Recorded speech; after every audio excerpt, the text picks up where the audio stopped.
ReconAthlete.com podcast is brought to you by Lawnman ATX and Kreitz Market.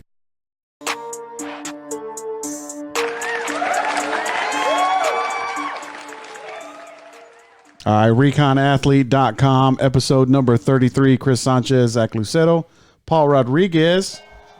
We're going to get into some NFL, start off with some Dallas Cowboys talk, some rumor mills about the coaching today. Also talk about our favorite non-New Year's Six bowls. They're going to be happening. Zach, I don't even know. Did you even do any research on that one? We had like a bowl pick'em contest in for real? at work. Yeah. So okay. I've you did a little bit. I've looked at all the matchups at least. So okay. All right. And then of course we'll talk about the state semifinals happening this weekend. We got the lakes left. We got Westlake and Lake Travis. So we'll end off the podcast with that. So of course everybody's favorite topic these days: the Dallas Cowboys losing to the Chicago Bears last week. Talked about it on Saturday a little bit. The Rams are their next opponent. Rams with the big win over the Seahawks on Sunday night, 28-12 win. I did not expect that to happen. Paul, turn your computer off, man. I'm working. No, you think you would turn the volume off all his devices before we start? No, man. It's like I gotta make announcements before we start, or what? Yes, you do. I need like we're at mass, all clear. Like we're at mass, like turn off your. Well, it's like stuff. if you're at mass, you got the intro coming in, so at least I know that's the shit. We played the intro. Man, I was setting it up, Zach, and you just totally crashed it all down. Thanks, Zach. You crashed down the whole podcast with all your noises. I know we can put noises on here, on the Roadcaster if we need to. No, all right. I think we just mute his mic. Dallas Cowboys. Right now, I think the consensus is I think we all know that Jason Garrett's gone, right? Barring a miracle Super Bowl win somehow, Jason Garrett's out. Latest thing is our Urban Meyer, Lincoln Riley, even I can't remember his name, but the offensive coordinator for Clemson is actually been rumored to be a candidate as well. Urban Meyer or Lincoln Riley? Which one do you want? I'll go with Paul first. I like Lincoln Riley. I think he'd be a better coach for Dak Prescott, but overall, I'd like to see Urban Meyer do it, but I don't see the Joneses giving up that much power to a alpha head coach like that. I've also seen some other rumors that Troy Aikman might be interested in a general manager job that would replace Jerry Jones at that role, but I don't know. I'd like to see a change somewhere. We know it's probably going to come from the head coach. I don't know if Jerry's willing to give up two big positions of power within his organizations, possibly to Troy Aikman. But Urban Meyer, I don't know if he'll be able to do it. His health has come into question not only at Florida, but also at Ohio State, and I think that's why he's removed himself from coaching. But Urban Meyer, I think, would be the lead candidate for that position. Zach? I feel like Lincoln Riley would probably make more sense just because he's closer to coaching right now than Urban Meyer is. Because, if you think about it, it's not only the head coach. It's not like you're just hiring one dude to come in here and take over. He's got to bring a staff with him. And it's not – and Lincoln Riley has a staff in Oklahoma, and whereas Urban Meyer would have to go and assemble one and find coaches and go take coaches from other places, which maybe that's why it's been so long for to be developments, because he's having to go find people to pluck from other teams or pluck from other leagues or whatever. So I think Lincoln Riley would just be more like plug and play and bring his assistants over straight up. And I think it's kind of the hotter name. I feel like the younger, hotter name, I think. But I don't know about the success rate with these college to NFL coaches.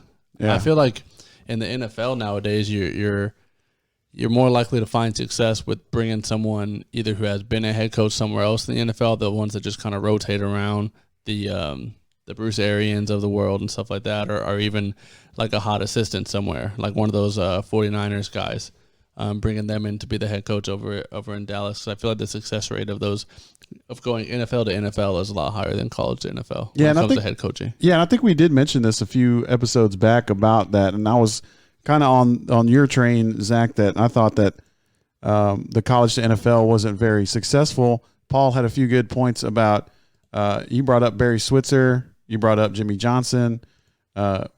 Great points to make, Paul, with those comparisons. But then there's also Nick Saban, Was it Bobby Petrino? Just there's other ones that I'm not very. I guess I'm weary about having that college guy coming in the NFL. Paul, why do you think college to NFL isn't as big of a jump when it comes to the coaching arena? Well, I think previously the coaching job wasn't as demanding as it is now. This year at this time, we have a lot of transfer protocols and a lot of young men can control where they want to go. Basically, if you come into position and you're not happy, you could just transfer. Mm-hmm. We've seen that happen many times, especially in the past year, and you'll probably see it continuing going on forward. Now with the college game being so difficult with managing all these personnel, it's almost like a pro job. So you might as well go to the next level. But I don't think the success rate for a lot of individuals is because when you go to the NFL, you're coaching men. You're coaching alphas who are among the best in the world, their position. And in college, you still have a little bit of more control. But now that we see the coaches losing control, you might as well make the jump. But I think to answer your question directly, it is just coaching grown men compared to coaching young men who are still impressionable, learning how to make it in a college environment. Yeah. Zach, you got anything on that? And I think to argue along with Paul, there's no better time than now to bring over your college scheme to the NFL. I mean, I think with the successes of these newer, more mobile quarterbacks, more college-like schemes that we're seeing in the NFL, I think there's no better time than now. But I think me and you are still in the same boat where it's just the success rate it's not a guarantee. And I think when you're talking about a franchise like the Cowboys, you want to be talking in guarantees, and there's no one out there really that's going to do that for you. But maybe they get that bald Mexican dude from the 49ers, the defensive coordinator, the Egyptian Mexican. Yes, Salah. Yeah, Salah. Yeah, that's it. I was like, dang, I can't remember his name. Possibility. I mean, I'm still on the Ron Rivera train. No, Paul's like, no, nobody, no former Carolina head coach.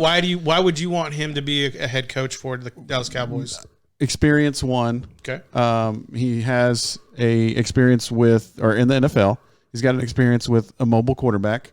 I mean, granted, Dak Prescott isn't a Cam Newton, but I think that he's got experience with that type of quarterback, and they're kind of built. The Carolina Panthers were built. It's kind of similar to where the Dallas Cowboys are. You got a feature running back. You've got a quarterback that's iffy, at best in a lot of positions or in a lot of times, and you've got a decent defense. Of course, Carolina's defense was a little bit better when they went to the Super Bowl a few years back, but I just think it would be a good fit because I don't really see any other great candidates out there right now. I don't see – there's nobody like Urban Meyer or Lincoln Riley. When I hear those names, I'm like, I don't know. So I would rather, as a Cowboys fan, have a proven NFL coach come in and take over and see how it goes with that coach. But, I mean, it's probably not a good fit for Jerry Jones and that organization. I just think he would do a good job there. If you want another yes man, go ahead and hire Ron Rivera. I just think that he'll come in and do what Jerry wants, and you'll have the same mediocrity that has been going on in Dallas for the past 25 years. If you want something to change things up, you have to do something new. You have to do something different. And, the formula that Jerry Jones was trying to replicate from his 90s teams, he's done it. The only thing missing is the coach. And if you replicate a proven national championship winning coach, and I understand Nick Saban was that, but it's a different mindset. That guy is a micromanager. I think Urban Meyer is one who allows his coaching staff to lead in their respective positions. And he's as CEO, he's a manager, he's an administrator rather than a micromanager. And I think that's what's missing. Lincoln Riley's done it, produced 2 back-to-back Heisman Trophy winner, hasn't won a national championship. But I think Urban Meyer has produced 2 Heisman Trophy winners and has won multiple national championships, similar to Jimmy Johnson. But I feel like what's not being talked about enough is the fact that Urban Meyer is coming from not being in coaching. Mm-hmm. You don't think his network can have a staff within no, 2 or 3 I don't. months? I mean, not necessarily just that, but I mean, he hasn't been in football, like regardless of the staff, like coming from the booth to the sideline. I think it's something that's like not talked about enough when it comes to this.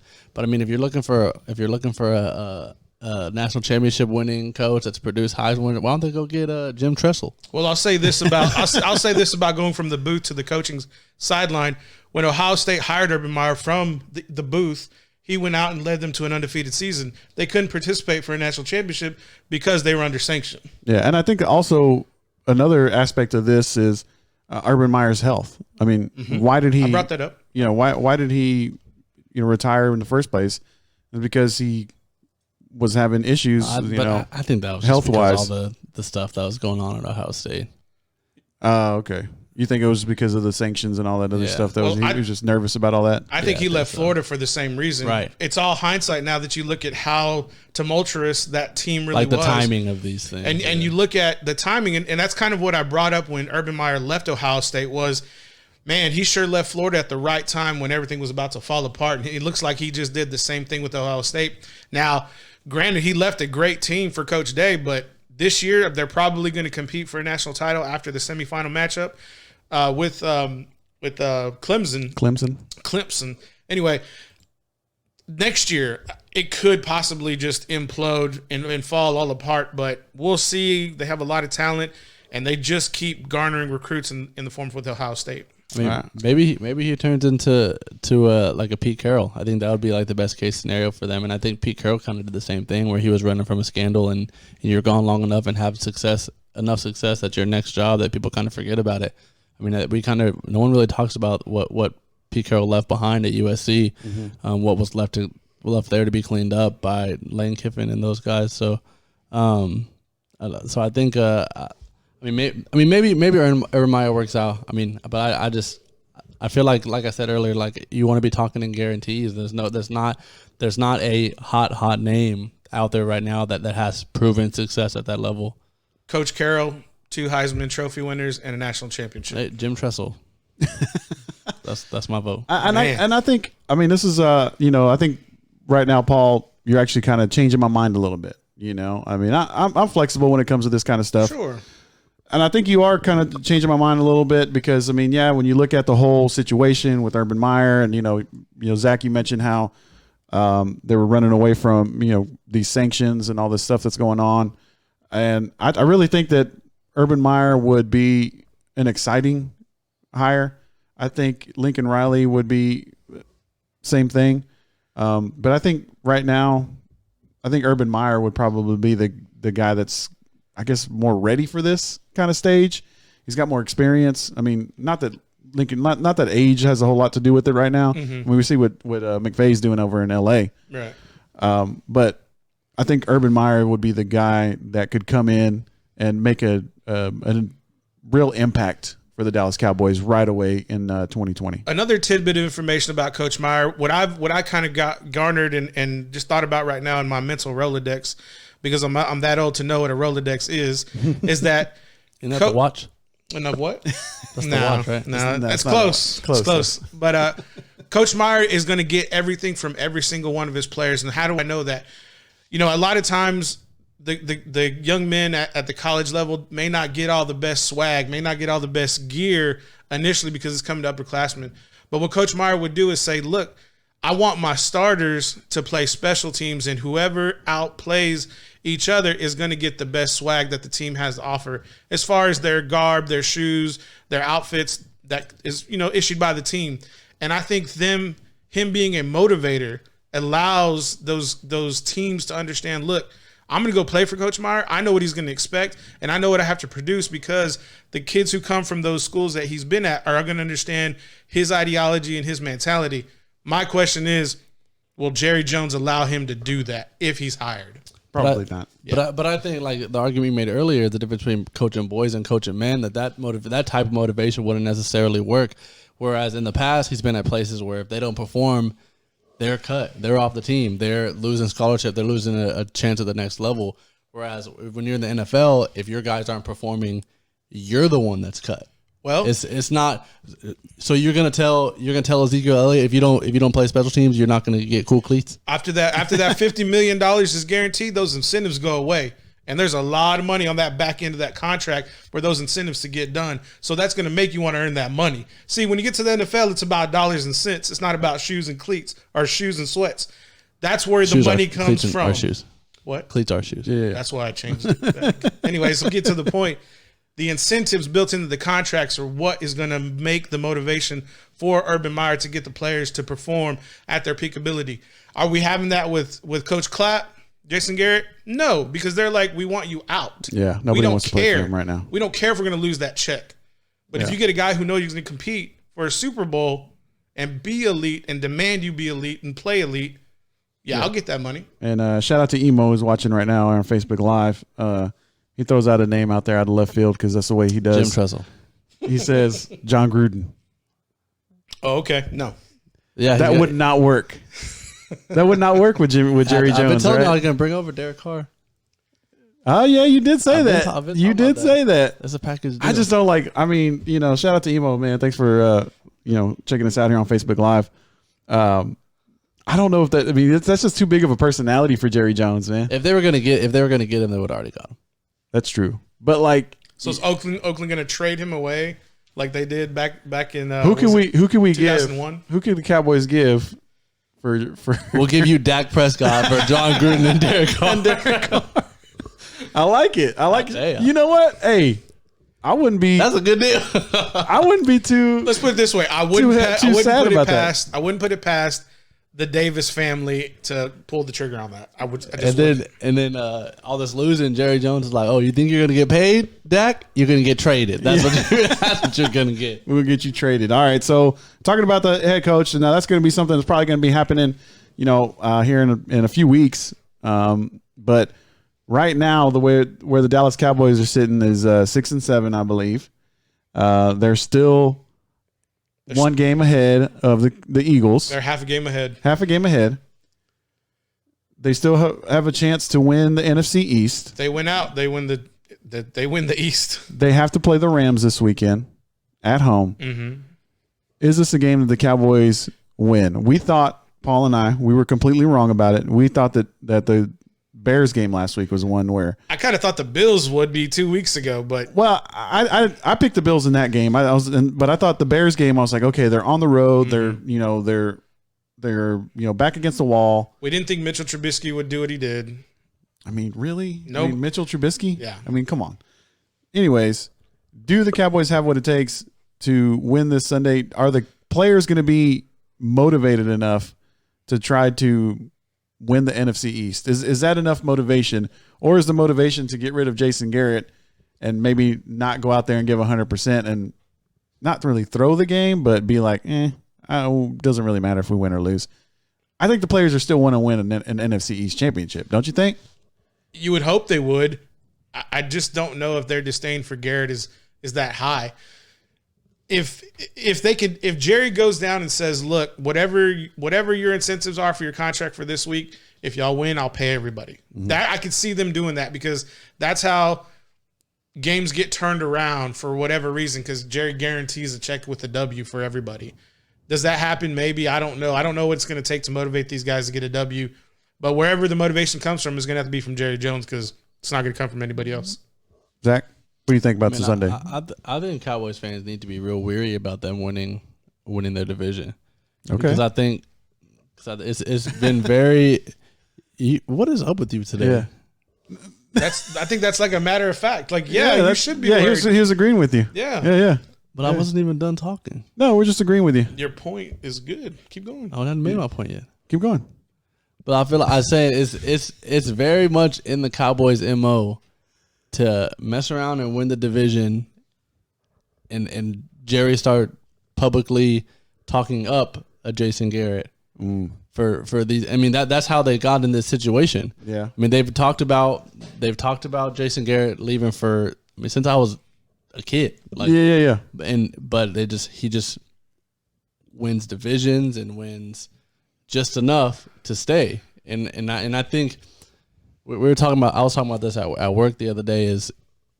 Is Jerry Jones's job to win games, or is his job to make money? Right. I think we talked about this on the podcast as well. Mm-hmm. I mean, as long as they're making the playoffs, as long as they're winning enough to not be in that bottom barrel of the league, Jerry Jones is doing his job, and his job is made easier with a coach like Jason Garrett. So if Jason Garrett can win enough, that's Jerry Jones's guy. Yeah. Not because it's his guy, as in like that's the coach he knows is going to win. That's the coach that he knows is his guy. So I mean, I think if they win the division, I think the narrative that we start hearing coming out of Cowboys camp is going to start to change a little bit. So you say NFC East champions, there's a chance that Jason Garrett stays. I think so. So to me, I mean, I think even if that happens, I think it's going to take at least an NFC championship for him to stay. Maybe one play. I don't even think one playoff win. I don't think a divisional or a wild card game win will save his job. I just really don't. I don't think at this point. You don't think the narrative will change if they win the division and then go to that next round and like lose a heartbreaker? I mean, they're going to be 9-7, and then if they win one game and then lose a heartbreaker, I don't think that. I think Jerry's. They've already done all that, right? Yep. They've won the NFC. They've won the NFC East. They've won one playoff game.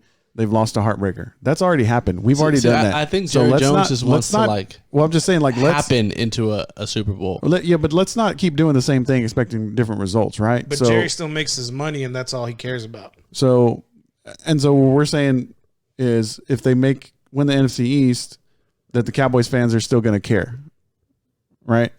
Cowboys fans will. I think Cowboys fans care no matter what. I mean, I think they've been America's team for a really long time. If anything, Jason Garrett's mediocrity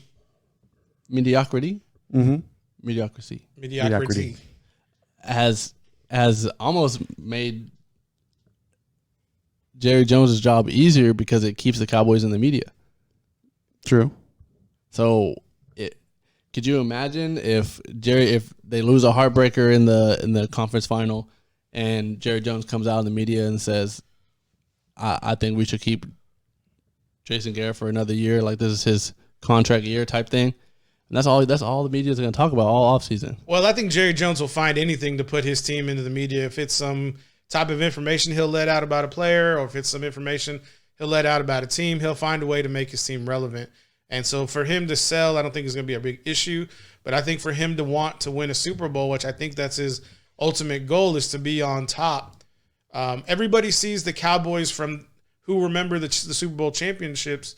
Everybody remembers them as being an elite team, and they're not. Mm-hmm. And the only way to do that is to have the correct players in the right position and the head coach who can get them to that level. Jerry Jones sells Dallas to be elite every single year. That's his job.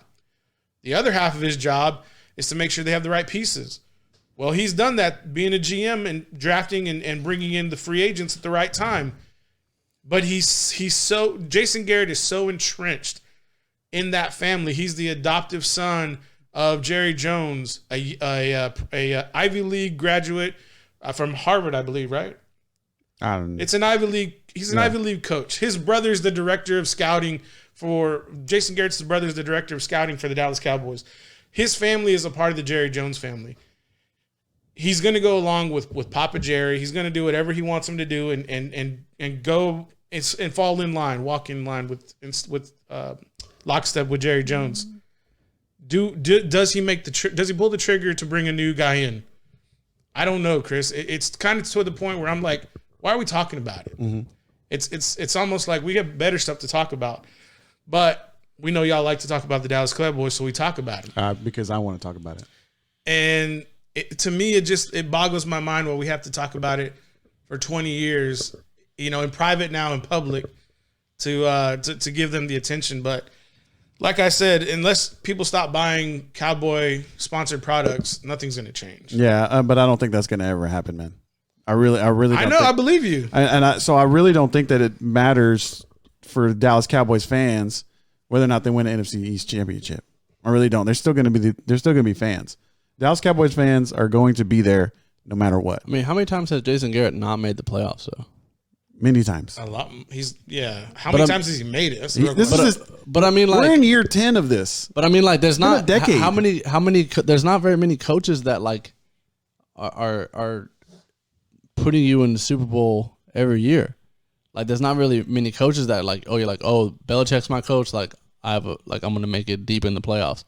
I mean, as a GM, as an owner, all you want is a guy that gives you a shot. I mean, Mike Tomlin. I mean, look what he's done with nothing. I mean, Harbaugh does it. You know, Pete Carroll. I mean, their pieces change a lot. The only thing that's really the consistent there is Russell Wilson. Mm-hmm. I mean, I think there are coaches out there that can put you in a position to win. They are few and far between. I will agree with you on that. But you know, it's going to be hard to find a Belichick, a Tomlin, a Pete Carroll, you know, any type of coach like a Harbaugh, any type of coach like that, because I mean, we see the carousel that happens everywhere else in the NFL. We're going to see it again here in a few weeks, as soon as the week 17 is over. Mm-hmm. But yeah, I mean, it's going to take it. It's almost to the point where, as a Cowboys fan, you mentioned it, I kind of want to see them lose. I don't want to see them lose, but I kind of want to see them lose because I want to see Jason Garrett be moved on, be pushed out. And I think it's gotten to the point where Jerry Jones has heard this narrative so much that he's getting tired of it. And now he's like, you know what? If I don't get what I want from Jason, he's got to be gone, because it's been 10 years of this mediocre Dallas Cowboys football team. I mean, I think when you lose, like, look how long it's taken us and like the media for it to be in Jerry Jones to get this serious about talking about changing coaches. Mm-hmm. Like, when you lose, you can place blame so many other places before you finally put it at the head coach. Like, we've talked about Dak and should he deserve the money, and how bad Zeke has been running, and the defense and Amari and all that stuff. And now it's kind of coming full circle, and it's like, well, maybe it's Jason Garrett. Let's look at the coaches that are out there. Let's talk about Urban Meyer. Let's talk about Lincoln Riley. But if you win, that credit goes straight to the top. So I think you're right, and I think Dallas Cowboys fans should be hoping for a loss. I kind of am right now. Paul, what do you think? I think Jerry Jones needs to look at other successful organizations in the NFL and try to mimic what they do. And if you want to look at successful programs, start with the Steelers, start with Baltimore, start with teams that are successful, the Seahawks in the NFC. I'm almost wanting to say, look at what the 49ers are doing when they brought in Lynch. I thought that was the craziest move to bring him in. And then Shanahan, and I was like, I get the Shanahan move, but that was done after Lynch came in. Look at the teams who are being successful. Maybe watch other games except the Dallas Cowboys, because you've been watching Dallas for long enough that you're not having any success doing what you're doing now. Try to watch somebody else, because what I've heard, especially on the networks, is Jerry doesn't watch football outside of the Dallas Cowboys. Well, we need to. You know what they need to do? What's that? They need to learn how to cheat, like Bill Belichick. That's why I left out his name. That's why I left out his name on purpose, because they're just cheating. I'm like, you know what? They're creative in the way they find ways to win the games. Hey, you ain't cheating. If you ain't cheating, you ain't trying, right? That was real hard for you to say. Right it was. I mean, like, how rare is it for a grown man to get mono? Dudes get the flu in Texas all the time. You just ship some players out, man. You could ship a 12-pack of flu players coming from Texas to a team. All right, so for all of our new Recon Athlete fans, that's an old reference to like maybe episode 2 or 3. It was it was week 2 of the NFL. So Sam Darnold got mono for the Jets, and we were dogging on him because like what kind of grown man gets mono? But the theory was from Zach Lucero over here that it was sent over from the Patriots in a trade. by New England in a trade. And who was it? Via Demaryius Thomas. Via Demaryius Thomas. Yes. So Demaryius Thomas was the spy that was sent over with the little vial, and got the little. It may have been an oral transfer. Ugh. Yeah. Oral. Shout out to Snoop Daniel. What up, Snoop? Snoop just walked into the house. Shout out to Snoop. Shout out to Mix 947. Me and Snoop went down to the Mary Mix show yesterday with who was it? What was the band that we saw, Snoop? Ex-Ambassadors. Oh, Ex-Ambassadors. That's right. See, Zach knows. I don't even know. I shout out your friend that's in the military in Washington that you met at the show. Oh yeah. The military friend. Yeah, shout them out. Thank you for your service. Freaking Zach. ReconAthlete.com podcast episode number 33. All right, let's get into some bowl game talk. Now, there's crap ton of bowl games. I like it though. There's a bunch of bowl games. They start. I think December 20th is the first one. 20th or 21st. Looks like the 20th. Yeah. Yeah. So the 20th next Friday. That's also going to be Texas High School State Championship weekend. That's when the bowl games start. And I think what I wanted to do with today's segment was to talk our favorite non-New Year's Six bowl game. We're going to do the good and the bad, or just the good? Either one. I found two. So you found two. Okay, yeah. Give me one of your two. I think the best matchup outside of the New Year's Six bowls is going to be the Boca Raton Bowl. That was hard to say. SMU versus Florida Atlantic. Wow. On the 21st, so that's Saturday. Why? I just thought their records matched up really good. Looked at some of the statistics that they were both carrying over, and I think this is the most evenly matched bowl game that was structured by the playoff or the College Bowl selection committee. They're coming in, I think, even with their air raid offenses on both sides. I don't know if Lane Kiffin's going to coach that. I doubt it. That'll probably be like offense coordinator. Yeah, I think he's not. I don't think he's going to be there. And it'll just be really interesting. It's going to be in Florida, so Florida Atlantic's going to have the home field advantage there. But I think SMU will travel well. And God, 10-3, haven't had 10 wins since they got the death penalty in the 80s. Mm-hmm. So I really look for SMU to show up, and I think it's going to be a really good game. Yeah, and I'm pretty sure I saw it earlier. I think Willie Taggart just got that job at Florida Atlantic. The former Florida State head coach, yes. Okay. Just got that job today. So breaking news, if you didn't know. And so that's going to be your favorite. And you also had the worst bowl. Yeah, the most one that I thought that was like the most disparaging was Notre Dame versus Iowa State. And I was like, I don't know why you would match up a 10-win team with an above-average team, but I think Iowa State could win this game. It's not going to be really a road game for them. It's a championship World Bowl. And I wanted just to double check the location. That's going to be in Florida, so they're going to have to drive a little bit, fly out. But I thought a 10-win team matched up that's ranked. It looks like they finished the season 15 overall, over above average 75 Iowa State Big 12 team. To me, I was just like, this is the most egregious pairing that matched up that I saw in the bowl games last weekend. Zach? I like the Outback Bowl this year. There you go. You got it. I was wondering if somebody was going to talk about it. And the Outback Bowl. I got it. I got my notes here. And I think especially with Auburn just picking up Chad Morris from Arkansas, I think that helps a lot. I think the only thing you need to watch from that game is Auburn's the type of program that sends guys to the next level, like religiously, and so there's going to be guys potentially that are going to sit out that bowl game for Auburn when I don't think Minnesota is necessarily going to have that problem.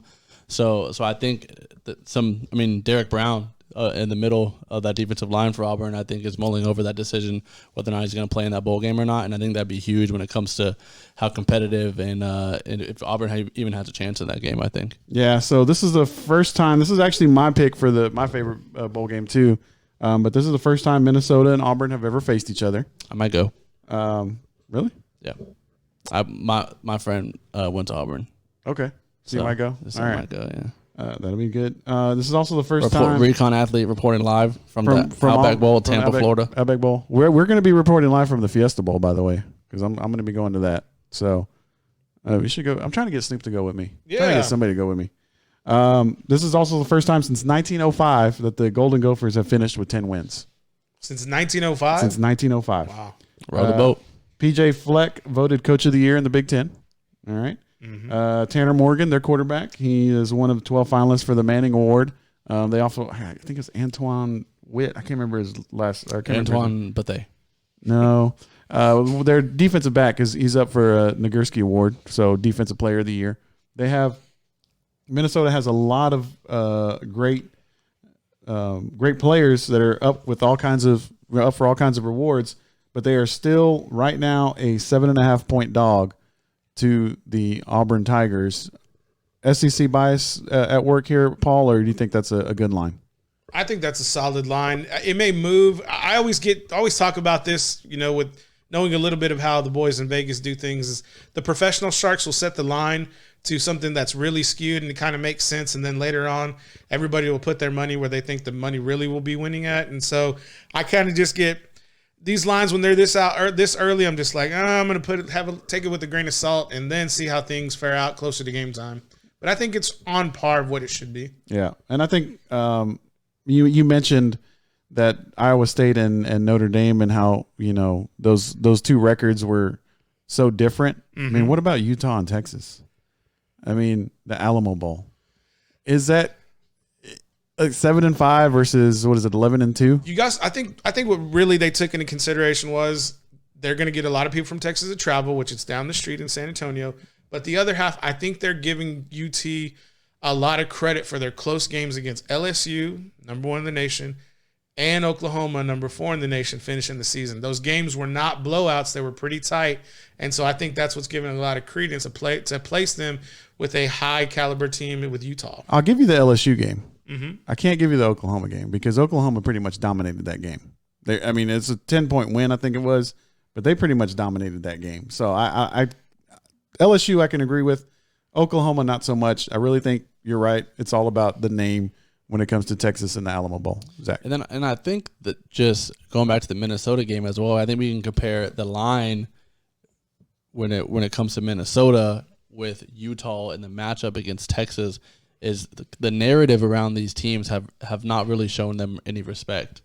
Like what Utah did in the Pac-12, they were never really given a shot until that conference championship game.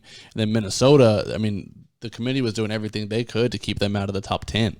So I think that no one where it matters has really given much love to either of these programs. So I think it's given both teams, Minnesota and Texas, an opportunity to kind of right the ship if you're Texas, and then start to build on your brand for next year if you're Minnesota. I like Texas in this matchup. What? I like Texas to pull the upset. I know it's 7.5 point line right now. Oh, that's what I was looking for. 7.5. Okay. Yeah, 7.5. Texas plus 7.5. This is why I like Texas. Utah lost to a veteran quarterback and a receiving core that just diced them up. I think with the receivers getting healthy, they're given practically a month, to get healthy. Sam Ehlinger is an upperclassman junior quarterback who can put the ball where he needs to be and also can take the ball over on the ground if need be. I think the defense heals up. They have 2.5 weeks to prepare for the Utah Utes. Utah has to travel across the United States. Texas gets to go down south. And you're playing at DKR, pretty much. Yeah. Practically. You're playing at a UT system school in San Antonio with UTSA and Alamo Bowl or Alamo Dome. And I think Texas pulls the upset.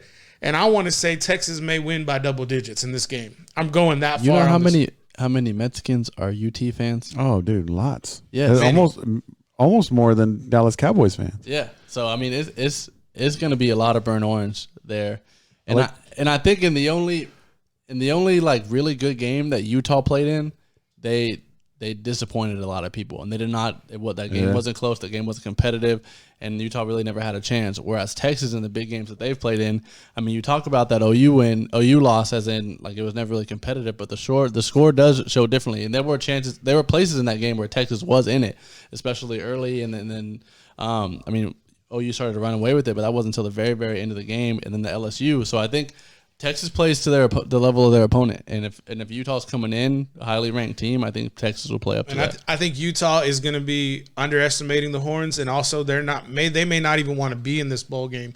And we've seen that through history, where if a team doesn't want to be there, let's take Georgia last year in that Sugar Bowl for an example. If they don't want to be there and they feel snubbed, they're not going to show up and they're not going to perform. And this is a great way for the Horns to get a little bit of respect, build for the brand for next year, and do maybe a little help to get some of those decommits back on board. And then I think the seniors for UT have a lot more to play for than the seniors for Utah. I mean, if you're a senior at UT, you're scrambling to make plays on film if you're them. I mean, they've already a bunch of guys coming out and saying they're playing in the Senior Bowl and this bowl and this bowl because they need the tape. I think a lot of those guys, especially Colin Johnson, who wanted to come back and win with Texas because he already had the tape, are now in a position where they don't have either. And if he balls out, that would greatly improve his draft stock. And that's what he did last year against Georgia. The last game of the season for Colin Johnson was a big game. So that's what we remembered him all offseason. That led into talks about where he was going to get picked in the draft if he left. So I think if Colin Johnson can ball out, and Malcolm Roach, Brandon Jones, those guys, I think that greatly, especially with Utah being ranked so high, does nothing but help those players in terms of draft stock also. So I think those guys, if they have a big game, that really propels them when it comes to the draft. So do you think they're going to play though? I mean, like, do they? Yeah, they have to. They have to. Are you on the same boat? A bunch of them, a week or so ago, came out and said that they're going to play. Okay. And I heard that and I was like, well, no shit. Like, you better, because you have made 7 tackles all year. You know, you got to get some tape then. These seniors and these horns, I think they feel a little disrespected, and I think that humble pie got to them after the season ended. And I'm seeing on social media where we just had that rainstorm come in. They're training in the rain. They're training in the cold. Maybe somebody, recon athlete, got to somebody on that staff and say, hey, maybe we need to harden up a little bit. Mm-hmm. Maybe we need to let them hang a little bit and go to work and not play and practice inside the bubble. Yeah. Because if you can be hardened outside in the elements, you can outperform your team and your opponent when you're playing in neutral conditions. I think Utah wins this game. Well, another thing I think you really got to watch is Utah's running back, Zach Moss, who has been their bell cow all year. He's been their All-American. He's a senior. So if you're him, you've had a season of tape. You've blew your chance at a college football playoff, which was probably his ultimate goal coming into the season. What does he have to play for in an Alamo Bowl game against Texas? Yeah. I guess you're right, but I just think for Utah, I think Utah isn't. I don't think they are disappointed that they didn't win the Pac-12 championship. They're disappointed that they didn't get into the college football playoff. But I think they're still going to be. They still have something to prove. Their defense. Well, you're not going to prove it against Texas. Well, you could because their defense. They got to where they were because of their defense. Their defense didn't show up in the Pac-12 championship against Oregon. I think their defense comes out and proves to everybody across the nation that, you know what, we do have a top defense in the country. And when Texas has faced a top defense, we see what happens. Like, Sam can't really move the ball. There hasn't been a whole lot of creativity in the play calling. And if that Utah defense shows up and gives the Horns fits, then I think Utah can win this game and cover that 7. Is it 7.5? 7.5. Cover that 7.5 points. Chris, I put a lot of weight on that stingy defense that LSU has, and I understand it was an early game, but Sam Ehlinger moved the ball. They moved the ball on the ground. That was a long time ago. I get it, but that doesn't mean they can't pull the tape and say, look what y'all did against the number 1 team in the nation. And get somebody to get fired up about it. I'm not saying it will happen. I'm saying you got to fly across the United States. You're playing the ball you probably don't want to play at. You're going to underestimate the Horns. They're 7-5. They're garbage. We're going to go through the motions. And if Herman can rally his troops, he already got rid of the defensive coordinator. If he wants to save his job, he knows what he's going to have to do. Because on the flip side, if you lose this game, a lot of people are going to be talking about a very hot seat all the way until next year. Yeah, I mean, I think whether or not he wins or loses this game, Tom Herman, that is. Well, yeah, we hear hot seat a lot in the offseason. Yeah. I mean, you're going to hear. I think he's still got one more year. I think he's got one more year to try to turn it around. But yeah, it's definitely going to be a very hot seat if they lose this game. Absolutely, you can't go 7-6 and as a head coach for the Texas Longhorns and not expect somebody to be talking about that you need to be moved on. So I'm in agreement there. I just don't think Utah. I think there's no lack of motivation for the Utah Utes in this game, and that's why I like Utah to win this football game. All right, ReconAthlete.com podcast episode number 33. Oklahoma State A&M. If Spencer Sanders plays, that game is real interesting to me. But if not, I was going to move on, but go ahead. I think if Spencer Sanders plays that game for Oklahoma State, which he's rumored to maybe come back for this game, I think this is a game that could make A&M fans really upset with all the crap they talk about the Big 12 and them meaning the SEC. But I think without Spencer Sanders, it's a game that A&M fans will really talk about as the relish. Right. So I mean, if pairing Spencer Sanders and Chuba Hubbard, your favorite player, that posed to be a deadly weapon in the beginning of the season until Spencer Sanders went down. And I mean, I think Spencer Sanders is going to turn into an elite NCAA quarterback. And then without him, I don't think that team is the same. But with him, I think they give a team like A&M a lot of trouble. What are your thoughts on that game, Paul? A&M's going to enter their Coach Orgeron at LSU. They're just going to say, we don't care who we play. We don't care where we play. We coming.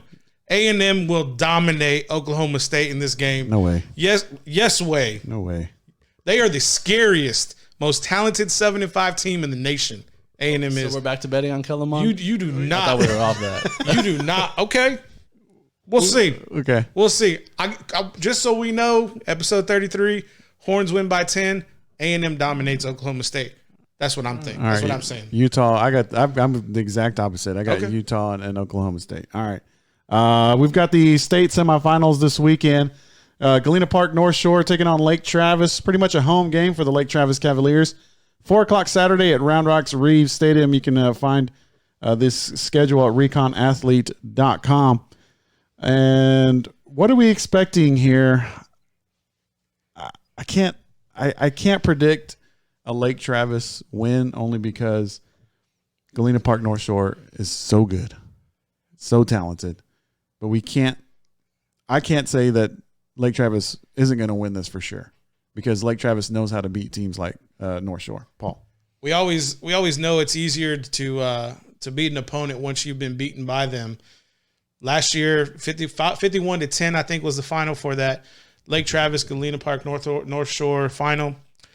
I just don't think Lake Travis has enough. I think this is going to be another big rout. I see Lake Travis, maybe getting 20, 21 on the board, and that's it. This is going to be a big loss for the Lake Travis Cavaliers. I don't want to believe it, but my mind and my heart are saying two different things right now. But never say never, never say die. And I know they're built different, and that's great and all. But this Galena Park North Shore team is just as disciplined. They're just as talented, and they just got speed for days. I mean, they say it's hard to beat a team twice, but it's even harder to beat a team like North Shore once. Yeah. So I mean, you look at that North Shore team, and you could fill out a whole D1 roster almost just with those guys. And this guy sitting on the bench over there that are going to be playing places that Lake Travis guys are going to be at frats at. So I mean, it's. And that North Shore team, I think they want to avenge which is weird to say. I think they want to avenge the win they had in the state championship game because I think they thought that they were better than just winning by that play.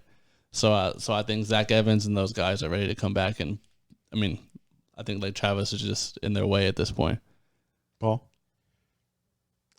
It's going to be another big route. I don't really have much to say. I don't have really much to say about it. I started doing some film watching of what I could for Galena Park North Shore, and every matchup they win. All 11 on 11. They're just better. Yeah, I mean Lake Travis. I mean they did get the Hudson Card back last week, but you might even argue that Nate Yarnell is a better matchup for this game. I agree with that. Really, because Hudson Card's not going to be able to run away from any of these guys. That's true.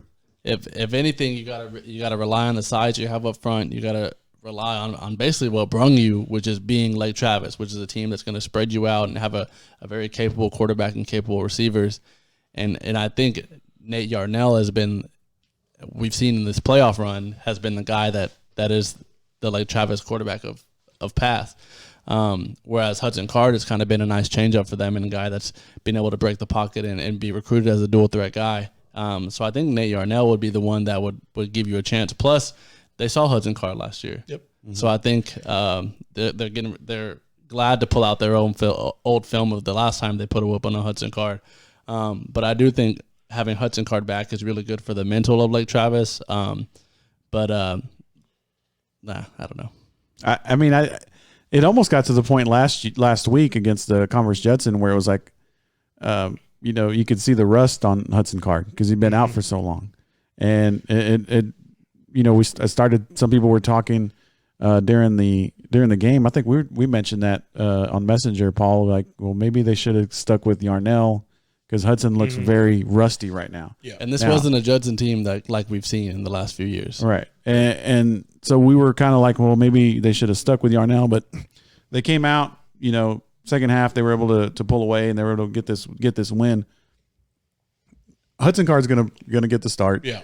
Lake Travis wins. They have been winning their football games a lot with Weston Stevens on the ground. He's been able to. He's had an incredible playoff run, and the guys had just multiple touchdowns, long runs, running away from people. I don't see him doing that against North Shore. I think if Lake Travis has if Lake Travis has a chance to win this game, it would have to be on the ground. They'd have to control the football. They'd have to control the pace of the game. Almost play a Vandergrift style of football where you're controlling the pace and you're controlling the football and keeping the football out of the hands of the North Shore guys. And I just don't know if Lake Travis is going to be able to do that against a team like the Mustangs. Yeah, I'm glad that Zach brought up Yarnell, and this is what I was thinking is, you were talking about that, keeping the ball in hand and keeping it on the ground. And another way to do that greatly is throw screens, throw quick slants. You're going to have to beat matchups, and the way I see that is getting the ball out quick. And I think Yarnell, with his height, does a better job of that. He'll have better passing angles. But also on the defensive side, I think Maui Trevino and Trey Sophia are going to have to literally be the guys who stop their quarterback, and the guy can move. And I think you're going to have to do it with the tandem. You're going to have to play man across the board, and you're going to have to hope that your front three can cause enough havoc to create those running lanes. And if I was the defense coordinator for Lake Travis, that's what I would do. I would create schemes that would allow a potential look for that quarterback to run up the middle, and you collapse with Sophia and with Trevino. But other than that, I don't really see them being able to do that, because playing man coverage against these guys is a really dangerous scenario for them, because all they really have to do is just throw the ball up and let them go run underneath it rather. All right, so I don't think any of us are picking Lake Travis. Is this the first time that we haven't picked Lake Travis in a football game all year? I'm gonna pick North Shore because I want to see North Shore Duncanville round again? 2. Yeah. We kind of people are kind of looking forward to that. Yeah. I mean, I want to see Lake Travis win. I'm pulling for Lake Travis. This game's going to be probably you guys, do y'all think it's going to be a sellout Saturday? Yeah, definitely. Kelly Reeves. That's a lot of people though for a sellout. That's a big stadium. 15,000, isn't it? Capacity. I don't know if it's that many. I think it's like 7 or 8. Oh, okay. But how cool! I just said I want to see North Shore Duncanville round 2. How cool would Hudson Card, Jaquindon Jackson be? Yeah, that'd be so dope. Yeah. Both two guys going to play at the same school next year. One kind of the heir apparent, and the other guy, the guy that's kind of already being swept under the rug by the head coach. I think that would be real exciting too. Who's who? What? Who's who? Who's the guy that's being swept under? They're talking about Jaquindon Jackson changing positions already. Oh man, why would He they ain't do even that? got there. Why would they do that? All right, the other semifinal for Austin area team, of course, the other Lake, Katie Taylor versus Austin Westlake. It's going to be 2:30 Saturday at Waco's McLean Stadium, Baylor Stadium. Katie Taylor 9-5, ran through the playoffs, somewhat a la Manor Mustangs. Mm-hmm. Very much so. So don't know a whole lot about Katie Taylor, but if it's the same type of formula, they had injuries, they had just a tough time during the season, and then they got everything together for the playoffs. I have to pick Westlake in this game though. I don't see any of these opponents for Taylor that are like, oh man, they beat that team. Oh, okay, I mean, I think right now the Westlake Chaparrals are just rolling through people, and I think Westlake's going to win this football game. And I'm basing it on the play of the defense. I'm basing it on the quarterback play of Kirkland Michaud and that wide receiver crew that we've talked about. Jaden Greathouse, Mason Mangum. I mean, they are a great wide receiver crew, and then Zane Miners has basically come out of nowhere almost to take over that running back position for the Westlake Chaparrals. And I think Westlake has a really good chance to win this game and go on to the state championship. Paul? I think another name you're missing there is Jackson Coker. I think with Miners and Coker, you have a great thunder and lightning kind of combination there in the backfield, paired up with all of those receiving threats. I think Westlake dominates this game. I think they win this handily. Tony Zalazar is going to have his crew on point. They got some long athletes, Leo Lowen, Bobby Duncan out there. Those guys are some hitters. Those guys want to get in your face. These guys are going to start jaw jacking. They're going to get in their opponent's head, and these guys are just going to crumble. As soon as you take their momentum, as soon as you take their pride, you're going to own them. And I think Katie Taylor will falter, and I think Westlake handily wins this game with their trio of receivers. And Mason Mangum might have a ball of a game because last week he was outshined by Lindley and with Greathouse. But Greathouse, nobody knew who the freshman was.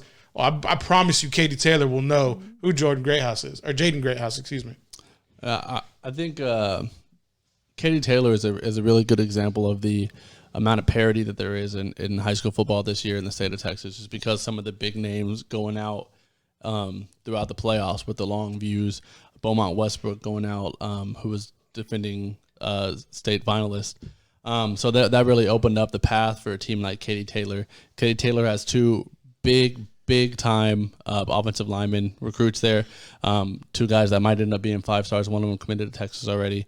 So they're going to have the size up front. But I think that plays really well into how Westlake likes to play. So I think this is a really favorable matchup for Westlake, and I think Westlake's on a mission. Yeah, so I think we all picking Westlake in this game and picking North Shore in the other game. All right, so we'll probably be at one of those games, right? You gonna go any of that, Paul? I haven't looked into it yet. We'll see how things fare out, but maybe. I think I'll probably be at Kelly Reeves for sure. I know Snoop. Shout out Snoop. He's over in the other room. He said he's gonna try to go to the first half of Westlake, and then book it down to Kelly Reeves to catch the second half. McLean. Which, 2:30 start. You could, catch the first half of that, and then it's about say from Waco to Kelly Reeves is probably about an hour. Yeah, I want to see if maybe that Westlake game might be on television. It's a possibility. Could be. It's a possibility. It's on a Saturday, right? Yeah. Yeah. The UIL rules don't cover Saturdays. And we'll just mention this real quick because there's a couple other Austin area games. You can find these on reconathlete.com.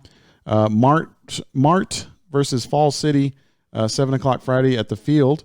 And that's 3A, correct? That's 2A. 2A. Mm-hmm. 2A, so even smaller. Mm-hmm. And then Grandview versus Columbus. That's 7:30 Friday at Kelly Reeves Stadium. I might actually go to that Grandview and Columbus game. That is 3A. That's 3A for sure. And what's kind of depending on whether or not Brock wins their game. Oh, okay. So I want to shout out to Scott Gillette, former superintendent at Brock and former CFO at Meyer. He's now assistant superintendent over at Dripping Springs. But I mentioned that we were texting about high school football. He's former superintendent, former athletic director, former principal. So he gets really into this, and he was at Brock, and Brock's had tremendous success. He was part of building that program in football and basketball.